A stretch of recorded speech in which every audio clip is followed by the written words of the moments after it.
Welcome to Hunters and Unicorns, the 2020 Mastery Mission. 20 topics, 20 guests, 20 minutes. We're here to unlock the tribal wisdom from the legends of tech sales to help you get one step closer to mastery. I'm Simon Koutis and I'm joined by my co-host Ollie Kune. Hey everyone. And today we are absolutely delighted to welcome to the show Mike Musselman. Mike, welcome to the show. Thank you. Great to be here with you guys. Really excited. Welcome to the show, Musselman number 2. And I think for the purpose, as an introduction here, and everybody's going to be asking this question, are you Mark's brother? We are not related, but we're brothers from another mother, and I'm not going to be riding skateboards or surfing waves for you guys today. That's a relief. Our insurance doesn't cover any more of that. So, yeah. So I suppose in the way of an introduction, you're currently Senior Director of Technology and Strategic Alliances at a big playbook company, Lacework, really kind of hot, up-and-coming technology company, or up-and-coming, absolute rocket ship of a technology company. But what's interesting, Mike, is that you've obviously come from quite an interesting background. You transitioned out of pre-sales, having worked with a number of the 33, followed them through a couple of times before obviously ending up in quite a unique role within Lacework. It's kind of a strategic alliance role, but it's the next generation of strategic alliances. And we're really excited to bring this topic because the channel ecosystem, as we conventionally know it, is so prescribed, but actually what you're doing is definitely the next chapter in technology sales. And that's why we were so excited to bring this topic. So you have 20 minutes. Could you please introduce your topic, please? Yeah, so the topic I wanted to talk about today is really really the alignment of your technology, your ecosystem, your sales playbook with the cloud service providers. So at Lacework, I oversee and build relationships with a lot of strategic independent software vendors that our technology is better together with, and the go-to-market and the assets and the marketing associated with that. But also just depending on your technology, what you guys do, who your customer base is. I think the emerging trend and also the emerging opportunity is how do you align your technology with the 3 major cloud service providers. And the theory or the thesis that I had starting this journey a couple years ago was pretty obvious is, I'm sub 100 employee. I'm the first one to own kind of alliance relationships at Lacework. I look at us being built on AWS Web Services or on Amazon Web Services. And then I look at them having hundreds and hundreds of thousands of customers and us having less than 100 customers. And so the opportunity and the theory is if I could ever make that partner help bring business or accelerate our pipeline, man, that makes us a multi-billion-dollar company pretty fast. And so every day, myself, now my larger extended global team, that's really what we're after. And there's a bunch of tips and tactics on how to kind of optimize that and just being a good partner to these bigger partners. Absolutely. Amazing story. Really interested in getting involved with this. I think we've seen, as Simon's mentioned, and we know of all the traditional routes to market through value-added resellers, GSIs, service providers, etc. But this is really hot topic. This is a really huge opportunity. And it's growing, but where's it come from and where is it going, Mike?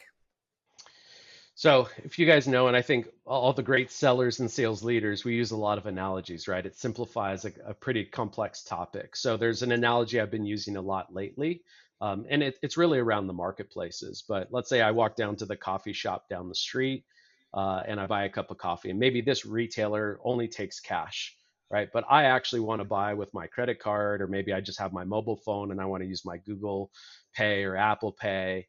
And so I look at this the same way that if because of maybe the benefits or the cash back or the points I get for using my credit card is how I want to transact that way as a consumer.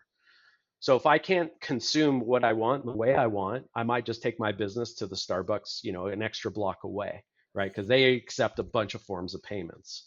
And so the way that I look at these marketplaces and kind of the goals and kind of the reasons why a customer may want to buy that way, I can't really control that. But I think for my sales team, it's hard enough to sell any technology. It's hard to, align the seller's journey with the buyer's journey and transact and make sure it's a good fit. But the last thing you want to do is at the end of, the infamous sales process is really slow down that transaction and that fulfillment and make it easier to buy.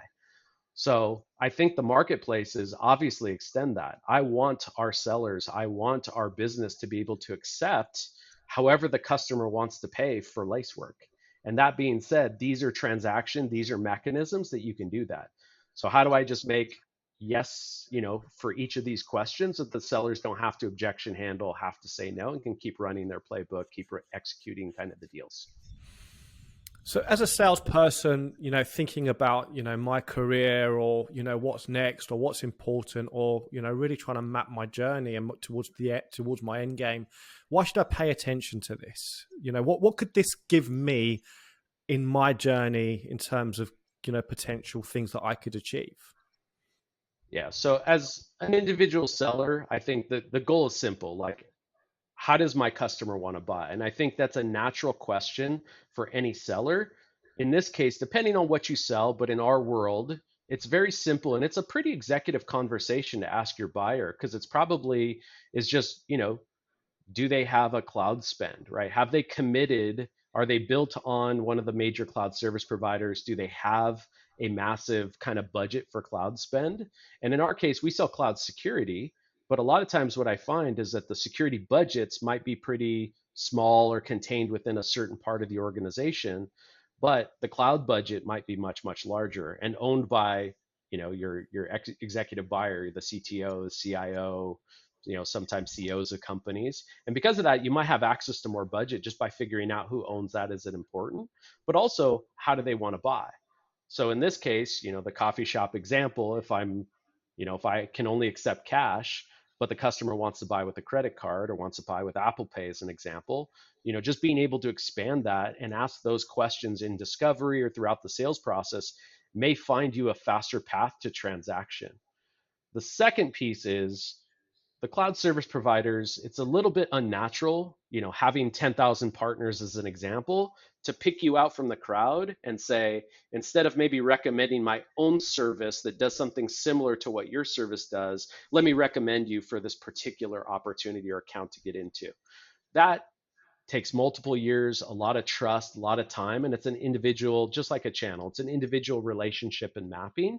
But what you can do with all the service providers is you can take your pipeline, I call it qualified pipeline, right? And you can share that with the cloud service providers and you can go meet your peers at Amazon and Google.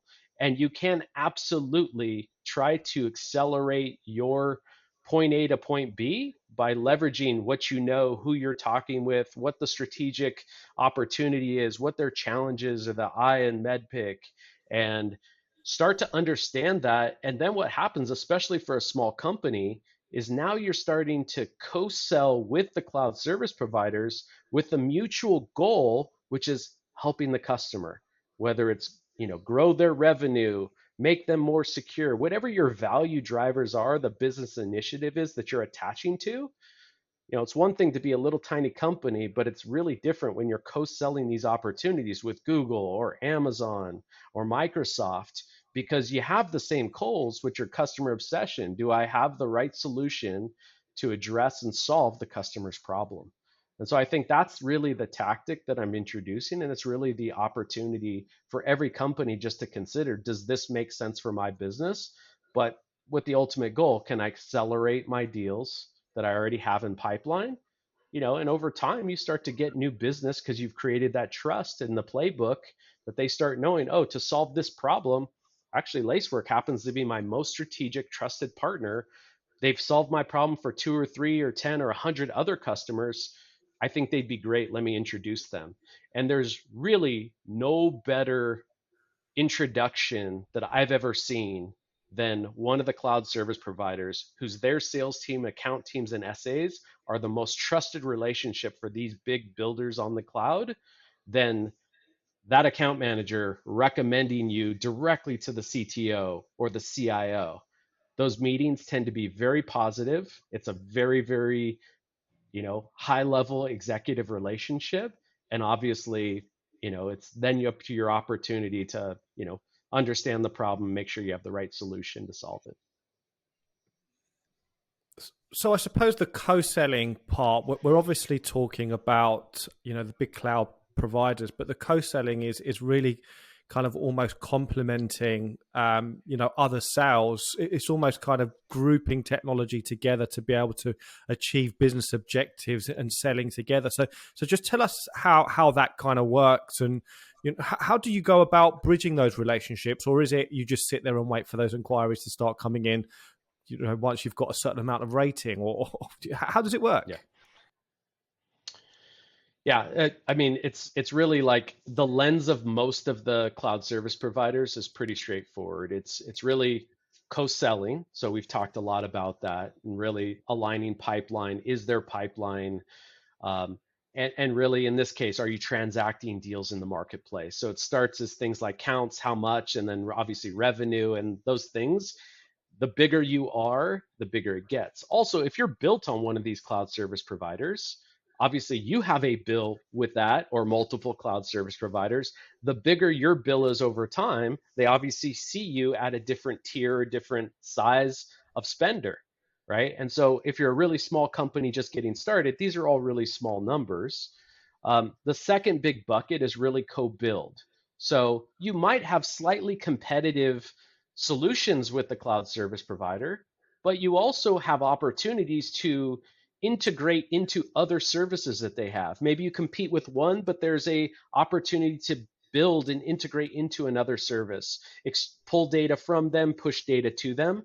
The second thing is generally, these cloud service providers are growing at a pretty rapid pace. So how does your solution help move customers to their cloud or spend more money in their cloud? And if you can align to their strategic business drivers, that helps too, right? And sometimes building a integrated solution helps activate that or unlock that faster.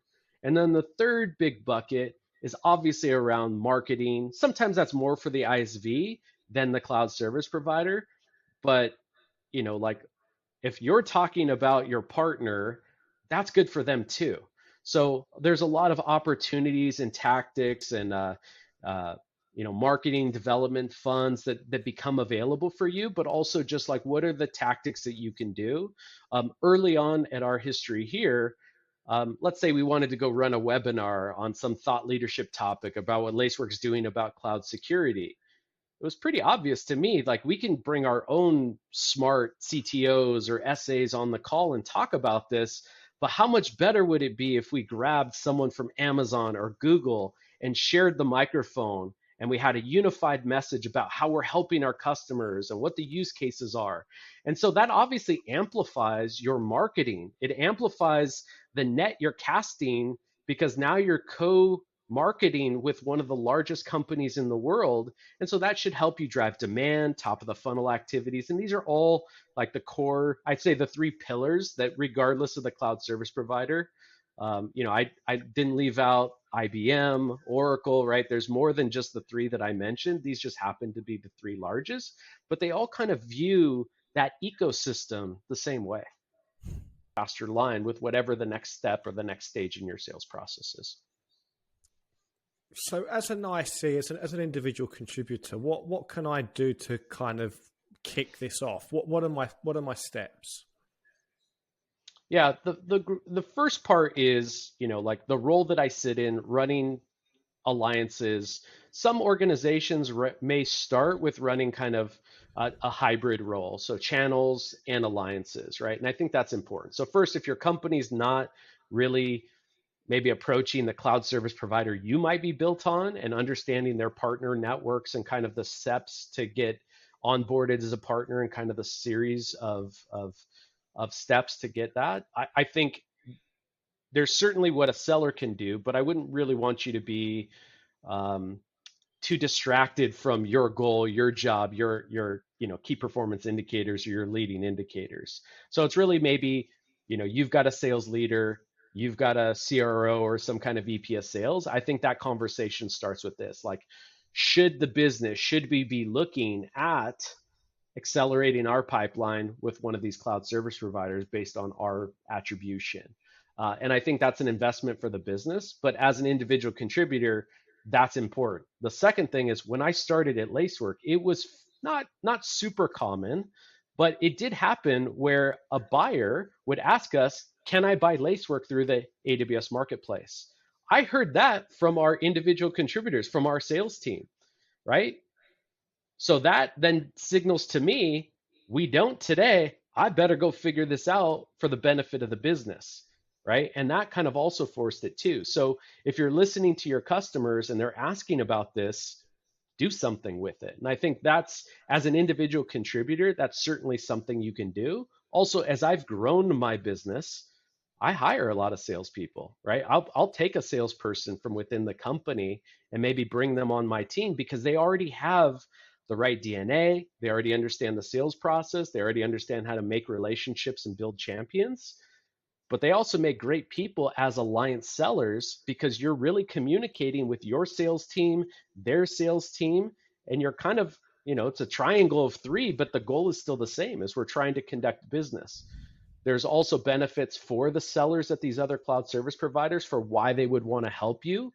If you're transacting through the marketplace, there's quota retirement and benefits for them. And I think all of these reasons are why you can start to there's a place to start, but over time you start to build trusted partnerships with these cloud service providers, just like you would any other traditional reseller or channel partner.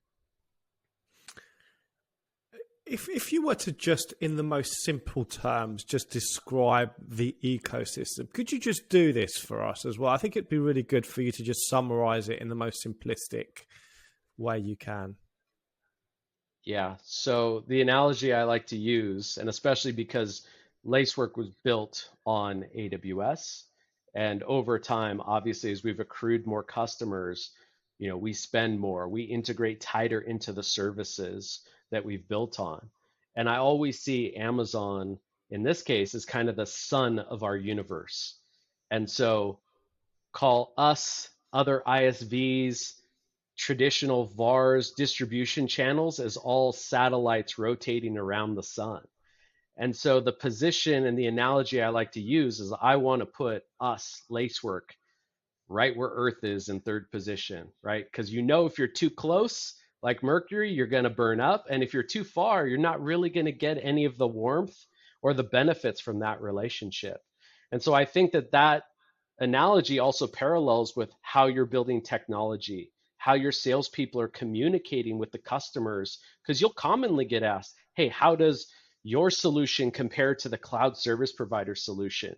And you have an opportunity to maybe talk about growing or graduating from that thing to what you guys have built and those differentiations, rather than saying and picking a fight and making it a versus conversation.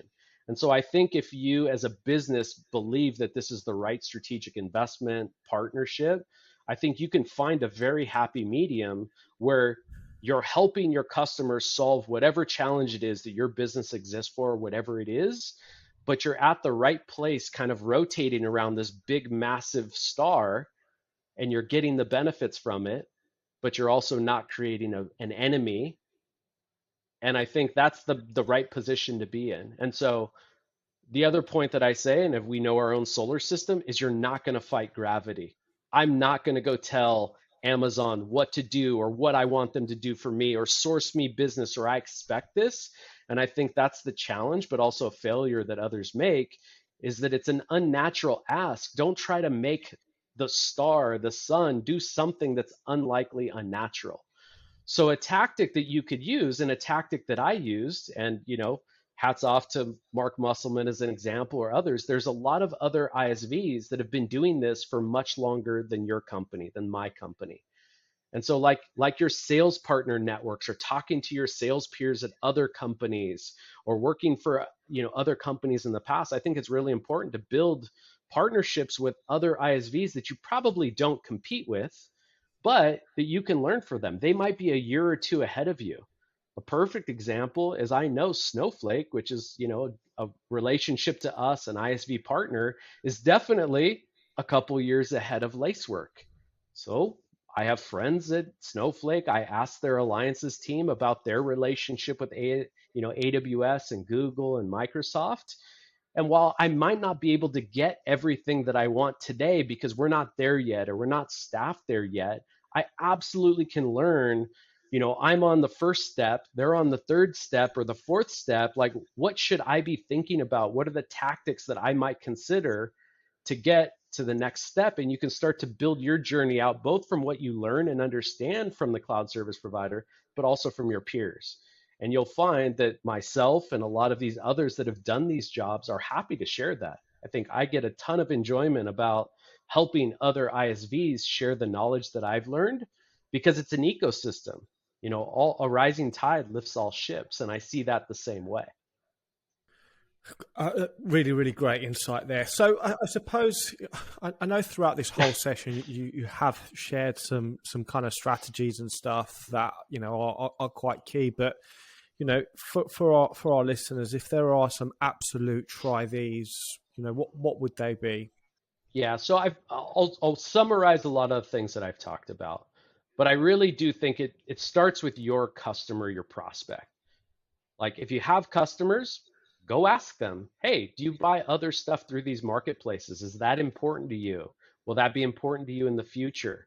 If you don't know, why is that important to you? I think that's a good place to start. But certainly, as an individual contributor or your sales team, go ask your sales team, hey, does this ever come up in your discovery? Are customers or our prospects asking us about transacting through these marketplaces? If we did this, would that help maybe eliminate or alleviate or speed up how fast we can transact? Do we have access to budget that we didn't have access to before? I think that's really where it starts. It's all about revenue for every company. Does this impact that number? The second is, if it makes sense, then you need to have a good conversation with a lot of your executives. These are C-level conversations. These are business impacting things. I think in alliances, most people who do this role realize you're kind of an octopus with 8 arms into 8 different parts of the business. You're really an entrepreneur in the safety of this big company.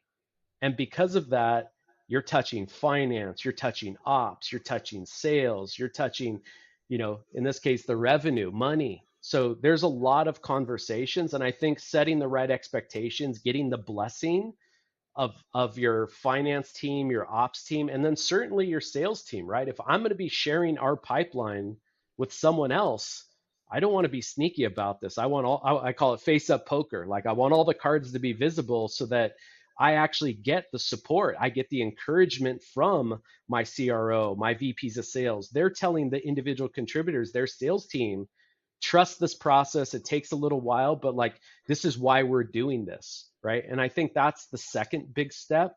The third is start with the cloud that you're built on. So if you're built on Amazon, get into their partner network, right? Figure that out. It's pretty well documented. They each have a different where you start, what the milestones that you have to do. Sometimes it's pipeline, sometimes it's this, that. Like, they all have a series of things that they want to do. Some of the companies are aligned differently with resources, so you might get access to a partner manager. It's probably a well-shared partner manager. If you're a really big company generating billions of revenue already, you might get a pretty high up set of support because they're trying to bring you into their network. But I think the cloud service providers have a lot of documentation. Their partner portals and their partner programs are pretty well documented. Also, ask a lot of people, ask your peers, ask other, ask the folks at the cloud service providers. And I think what's really important, I think what we did really well here a couple years ago is I was persistent. I got all the questions answered. I understood what was important to the cloud service provider, the partner people, the selling people. And I understood what they cared about, how they were goaled, how they were measured. I built our program to align to their goals. So me and my team's goals are exactly aligned to a lot of the sellers or the success managers at the cloud service providers. So we're goal aligned, meaning we're kind of swimming the same direction. But also, I think what's really important is not only that you listen to what they're recommending or how they're coaching you, but then go do it. And then more importantly, go back to them and say, thank you. I listened to you. Here's what we did, and here's our results. And you'll find that you'll build a lot more help in the future. Because if you think of it, they're probably giving the same information to thousands of folks. But how many take the information, execute, and then go back and thank them, and then actually show them, look, we were at 0, now we're at 2, then we're at 4, then we're at 8. And that's probably, those are the kind of partnership. These are just basic relationships. But with any partner, they're going to want to help the people who are helping them who understand. Wow. Absolutely incredible. Michael, thank you so much for sharing so much insight with us today. It's been an absolute pleasure having you on the show. But to all our listeners, to all our viewers, we hope you enjoyed the show.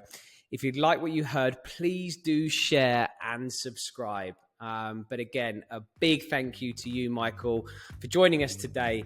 And look, we look forward to welcoming you all back, to another mastery session soon. Thanks ever so much, guys.